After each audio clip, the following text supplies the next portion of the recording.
Então, eu quero agradecer aí a disponibilidade e a boa vontade do senhor nos atender, ainda que virtualmente, mas eu acho que é a forma como nós estamos conseguindo nos falar, né?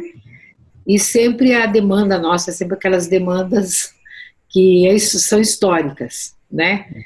Desta vez, né, César? César está aí também conosco, o doutor César, né? Também está aí, depois eu vou passar para ele também. A questão é a seguinte, é sobre a educação de jovens e adultos, né? Doutor, primeiro, antes de entrar nessa questão, eu queria ver com o senhor o seguinte, eu me senti, eu não me senti convencida, né, pelo menos, dessa forma de educação à distância. Para mim, educação não é à distância, mas para mim é um dispositivo de passar aula. Educação para mim se dá só da forma, muito mais da forma presencial, defendo isso.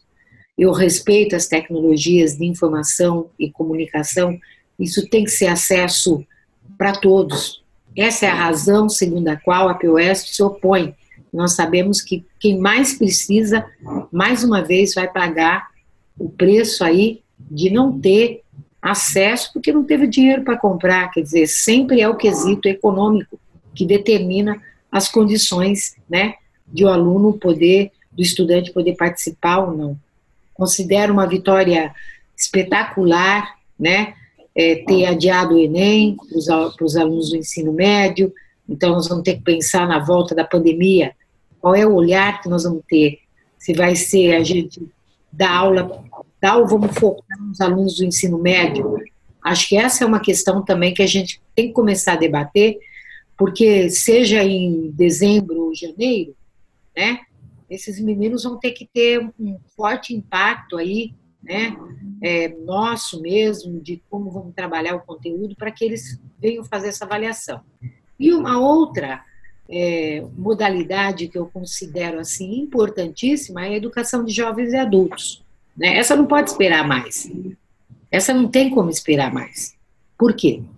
Esses estudantes ou estas estudantes, eles, de certa maneira, eles já estão estudando em idade que não pôde estudar em idade própria, por questões múltiplas, mas a grande maioria é pelo quesito financeiro. Como trabalhar, depois voltaram para estudar, o que para nós consideramos uma forma de incluir, ainda que tardiamente.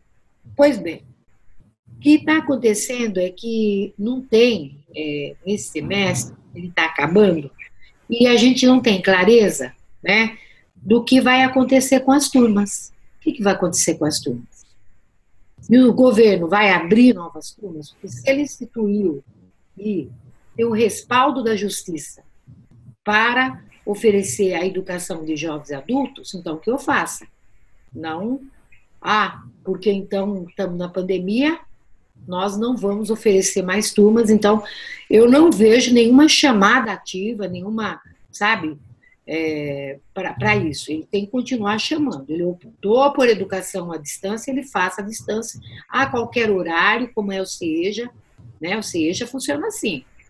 Tem que estar lá o professor a qualquer horário, da forma que o aluno trabalhador venha poder trabalhar. Então, nós estamos pedindo para que não deixem, né, esses estudantes dessa modalidade fora. E como será a forma de promoção desses alunos? Né? Como que eles passarão de um termo para o outro? Né? Essa é uma questão que o governo precisa responder, não responde.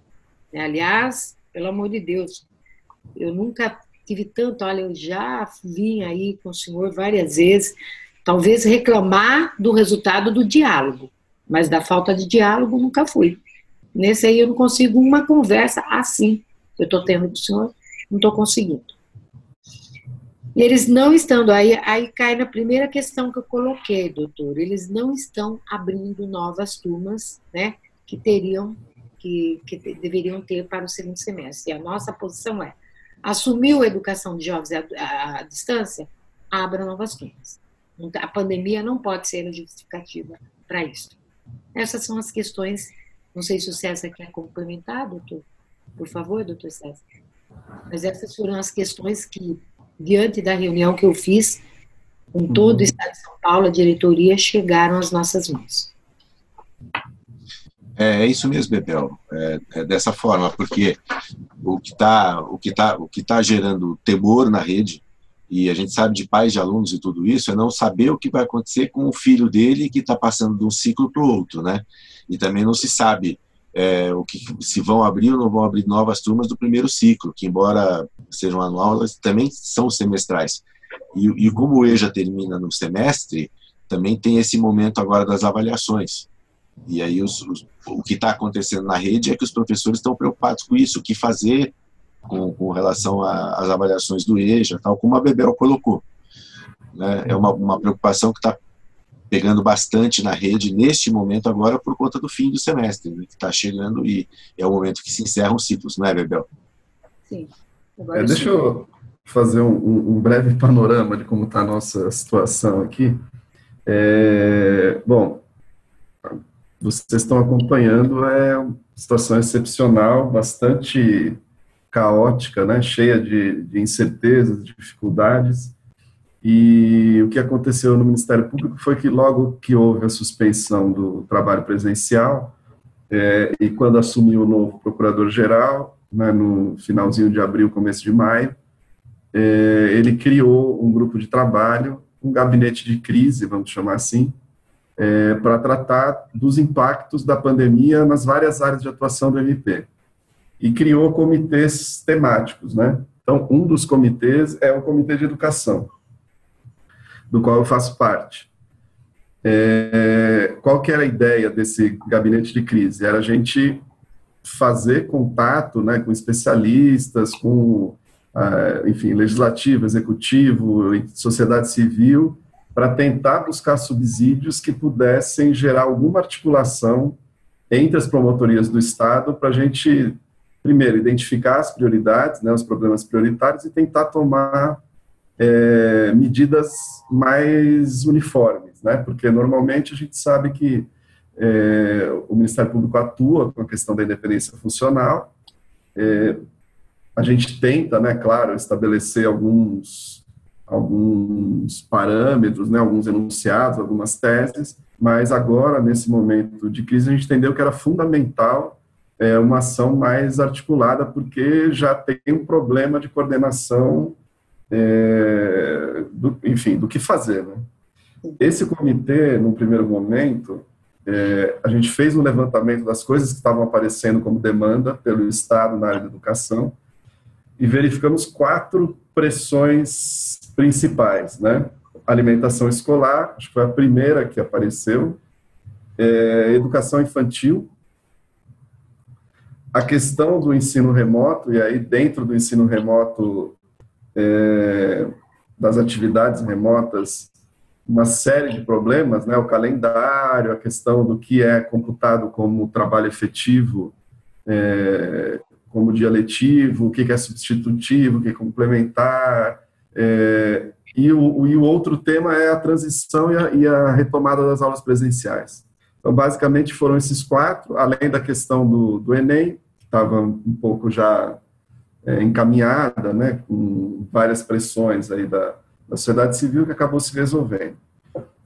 Então, assim, primeiro é importante, né, vocês fazerem esse contato com a gente, porque, assim, embora a gente tenha no radar o EJA, a Educação Especial, Quilombola, Indígena, Fundação Casa, tudo isso está sendo cobrado da Secretaria, a gente percebe, enfim, até pela urgência das coisas, foi feito um planejamento mais ou menos padronizado, vamos dizer assim, para a rede toda,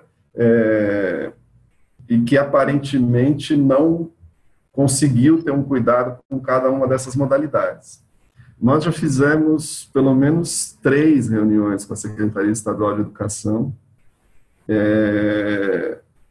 Num primeiro momento, a gente até tinha a perspectiva da discussão de se fazer ou não atividade remota, mas aí, enfim, veio o parecer do Conselho Nacional, veio a deliberação do Conselho Estadual, todos os estados começaram a fazer algum tipo de atividade, né? Isso acabou, vamos dizer assim, se consolidando como uma prática meio que inevitável. Aí, a questão que veio em seguida era como que a gente monitora isso e como que a gente tenta reduzir os impactos em termos de desigualdade, como a senhora colocou, de não prejudicar justamente aqueles que sempre são mais prejudicados. Tal. Esse tem sido o nosso olhar. Né? Nós fizemos reunião também com o Conselho Estadual de Educação, com a Undime, com a UNCME, colocando todas essas questões, né? Quer dizer, quais são os critérios que vão ser utilizados, como é que a gente vai monitorar,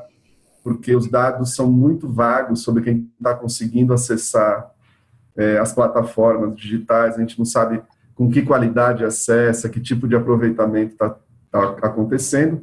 E no EJA, assim, confesso para vocês que pouco se disse, né? Na verdade, houve uma informação de que há uma atenção para todas essas modalidades, né?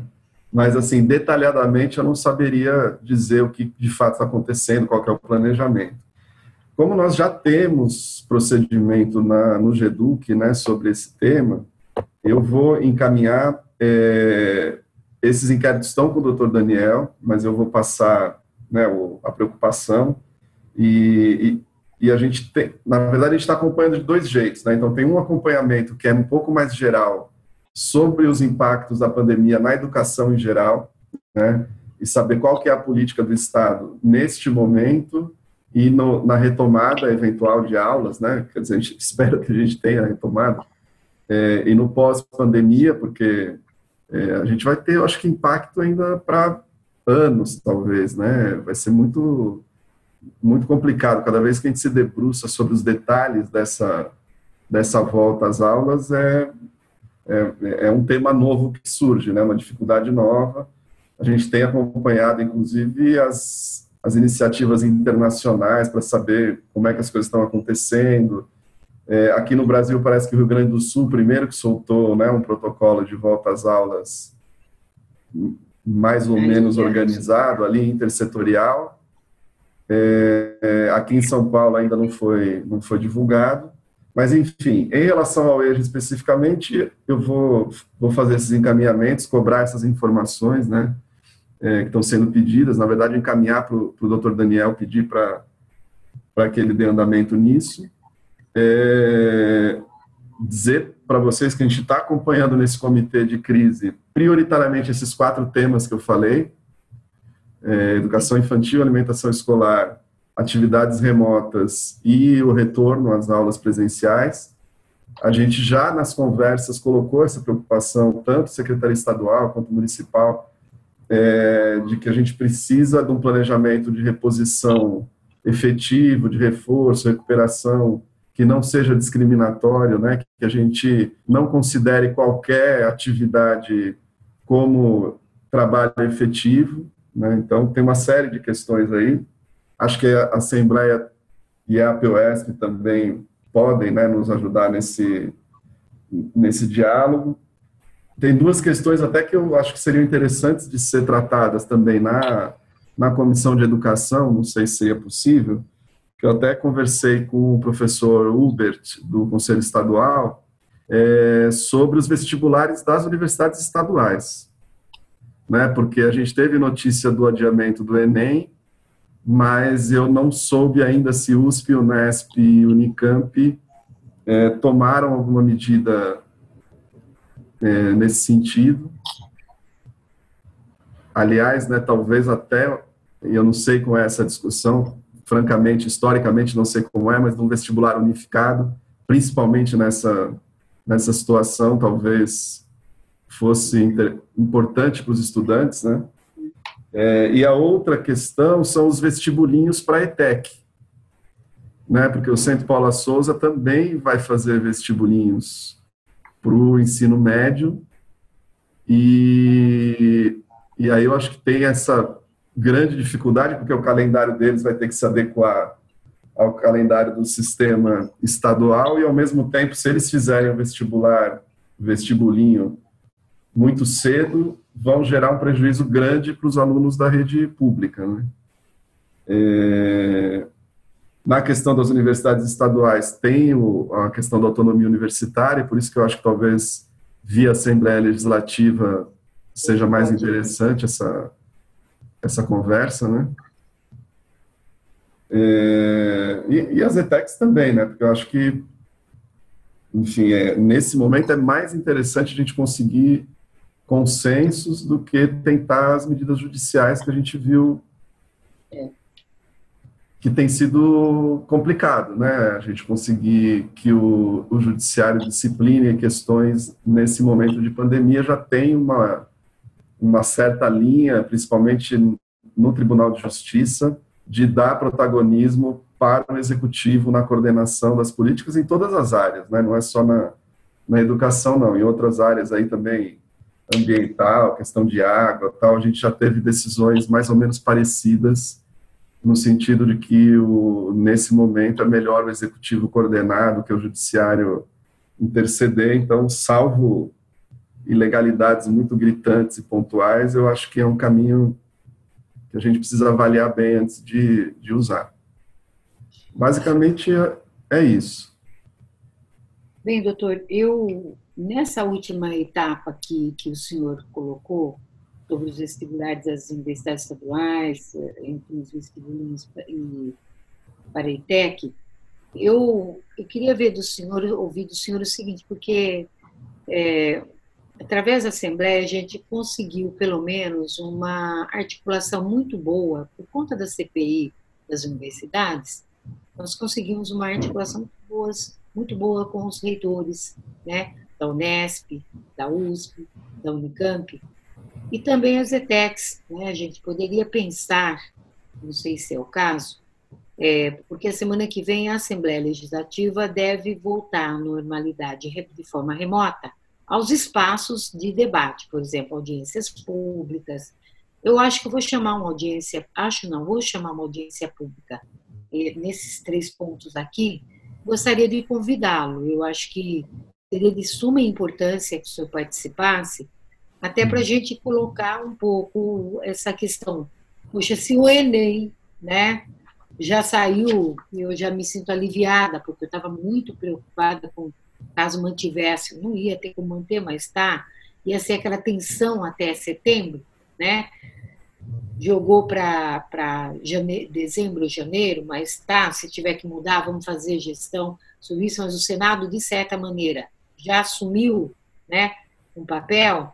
Eu acredito que, diante do que eu senti lá na CPI, são pessoas que a gente conversa, né? São conversáveis, são pessoas que dá para a gente, minimamente, sair da audiência com alguns indicativos. Eu gostaria de deixar já um pré-convite para o senhor, né? A partir da CPI já estaremos organizando e chama essa audiência pública para discutir aqui os vestibulares nas universidades e nas ETECs também. Eu acho até que seria importante, e eu sei que a senhora tem essa facilidade de contato, que foi uma coisa que a gente ainda não conseguiu, mas eu pretendo fazer, ouvir a UNE, a UPES e a UPES, né? Porque eu acho que a gente precisa saber o que eles estão pensando sobre isso, né? E, enfim, é uma grande complicação que nós teremos, né? Porque, por um lado, eu ouço alguns educadores dizendo que seria bom o ano letivo avançar para 2021 e não coincidir com o ano civil. Por outro lado, o 3º ano do ensino médio e o 5º ano, né? Os anos finais, enfim, 5º, 9º e 3º ano, talvez, principalmente o 3º ano do ensino médio, teria que ter uma disciplina específica, porque por conta dos vestibulares, do Enem e tal. E aí teria que ter uma programação de retorno às aulas. Isso que eu estou contando que a gente vai conseguir voltar, né? Porque nem isso a gente sabe direito como é que vai acontecer, vai depender das questões aí sanitárias também. Mas acho importante, se a senhora tiver condições de retomar esse calendário de audiência pública, eu fico à disposição. Claro que assim, a gente precisa combinar um pouco antes as agendas, porque eu estou tendo reunião todo dia, quase toda hora, assim. É igual eu derrubei umas duas, eu falei, não, o doutor João hoje para mim é mais importante, porque eu tenho que...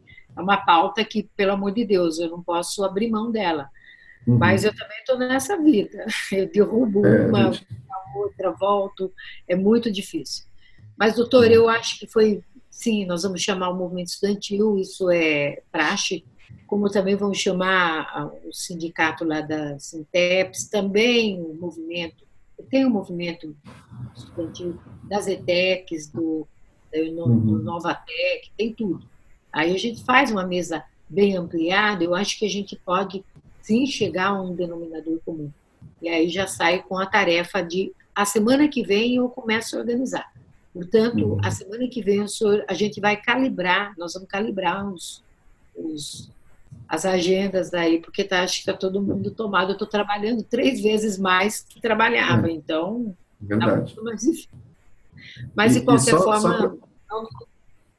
Só para dizer para a senhora, também, se for o caso, aí eu não sei exatamente como é o contato do mandato com o Conselho Estadual de Educação, mas o Conselho disse que estava aberto a ser provocado a respeito também da questão do adiamento dos vestibulares das universidades estaduais. Ele disse que, embora eles não possam disciplinar, mas que eles poderiam fazer algum tipo de indicação, né, alguma coisa nesse sentido. Então, você já provoca.